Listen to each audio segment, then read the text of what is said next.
Alright, we are back with the final segment of Bill Chasing the Movies, the Star Trek special. I'm joined by Scott Mason, and now we're going to go over a list of the 3 best and 3 least best Star Trek films. For me, first I'll be starting with my 3 best. Number 3, Star Trek First Contact. The battle with the Borg was the main storyline here, and it really worked. It was a sci-fi, action-packed, heavy film. In my opinion, the first Star Trek film to be really, uh, I guess you could say, packed with all the action, and it still worked because there were still the same elements of the Next Generation series were very present. Number 2 was Star Trek for the Voyage Home. It was a very kind of more lighthearted kind of movie with some really funny dialogue, but still had the adventure that we see in all the Star Trek movies, and I think William Shatner really shined in this one. Number 1 for me is Star Trek II: The Wrath of Khan. I was blown away by how great this movie was. It was very plot heavy, but I still enjoyed it, and a great performance by Ricardo Montalban, normally a TV star, in his role as Khan. All right, what are your 3 best? Number one. Well, are we starting at three? So you can do whatever you want. All right, I don't have an order actually. Voyage Home is probably one of my favorites because it brings it back down to to more of a modern time again, and you get the whole them walking around in the streets of San That was one of my Francisco favorite scenes. Yes. being all out of place and stuff. It was good. Very good movie. First Contact is also one of my favorites. That's the one that I hook all my friends on. Anyone who watches that with me, they're like, "Oh yeah, okay, this is actually good. I actually enjoyed this. It's a good movie." You know what I mean? It brings people who aren't normally into a Trek movie into it. You know, it appeals to them because Yes. there's action, there's suspense. It's almost a little bit scary at parts. Um, and then my third pick was The Undiscovered Country. Um, because it kind of closed off that whole series with Kirk and Spock and all that stuff. It was the end of that chapter for them, um, basically sending them on their way. You know, they're cruising back at the end of the movie. They're cruising back to be decommissioned, and you know they send Sulu off as captain of the Excelsior. Um, Storyline was very good. You know, you got a Klingon homeworld blows up. Kirk and Spock or Kirk and McCoy rather, get framed in the murder of the Klingon chancellor. That's right. Yeah. Taken to prison, get rescued, stop an assassination of the Earth's president, one president. That's it. And yeah, that was a very good movie. I thought those are my three. All right. And now for the 3 not so great Star Trek films. For me, number 3, not so great, The Final Frontier. It just seemed as though they were trying a bit too hard to follow up the fourth one, which I said was a little more lighthearted in its comedic tones. The only really good scene I thought was at the very beginning, in the whole row, row, row your boat by the fire with Spock trying to analyze the words, and Bones having the great line, "I liked you better before you died." That was one of my favorite lines of that movie. But from there on, it was just downhill, and the whole goal that they were building up to just didn't make sense. They introduced a bunch of characters that never really materialized later in the film. For me, it just went every which way and just never really had a decent conclusion. Also, Star Trek Nemesis. I just thought they just tried to pack way too much into this film. I also thought that really they were all kind of phoning it in terms of performances. I even thought Patrick Stewart was somewhat lacking in this film, and I could tell that he was a little uncomfortable with being an action star, so to speak. I mean, yes, action and adventure does happen in Star Trek, but it just seemed like another typical run-of-the-mill sci-fi movie, and I don't want to see that when I go see a Star Trek film. And number 1 worst Star Trek film, Star Trek: The Search for Spock. This one had a really clever concept, and it just plain didn't execute it at all.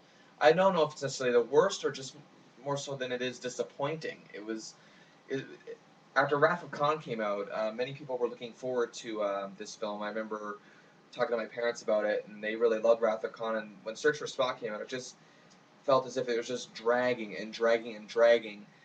Bottom line, yeah, Spock's alive again, yay.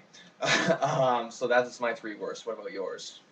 I just want to say beforehand that it's really hard for me to pick worst Yes. list. So I would say I'm going to just pick my least favorite of them all. Um, for me, it was the first one was Final Frontier. I agree with you, the Bill. It was just kind of lame. I didn't like it. I didn't think it was a good story.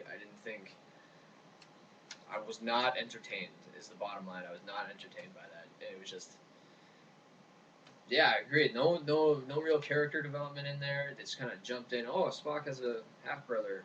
Wow. Just out Maybe of hear from nowhere. later. Yeah. And there's nothing else to it. And then they're going to the center of the universe, and supposedly God's there. That's the basis of the story. God is at the center of the universe. So I just didn't like it. No, it wasn't very good. The next one was Insurrection. After First Contact, they bring out this one. It was just First Contact was just in your face, like action packed, scary, suspense, and then they get this, and it's another love story thing developing, and I just again didn't really appeal to me. Didn't really attract me. Again, didn't entertain me. No. My final choice was actually The Wrath of Khan. Oh wow. Wow. I did not really care for it that much. Oh my goodness. I think, given the way that Khan was marooned on SETI Alpha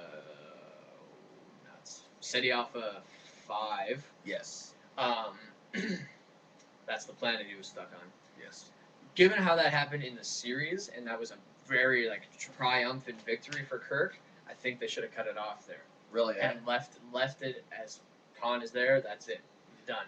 Well, I guess the real reason why it appealed to me is because, like I said, I'm more of a casual Star Trek fan, and I'm not really in tune with the continuity of the series like you are. I just really enjoyed how the whole movie just developed and flowed, like just really flowed, and it really kept my interest and grabbed me with the whole story of Khan. And that I thought Ricardo Montalban was remarkable in his role as Khan, very underrated role. I actually think that he was snubbed come Oscar time that year. I just thought he was fantastic. Was really a good foil for the Enterprise crew. But I guess with the continuity is your main problem with it? Is that?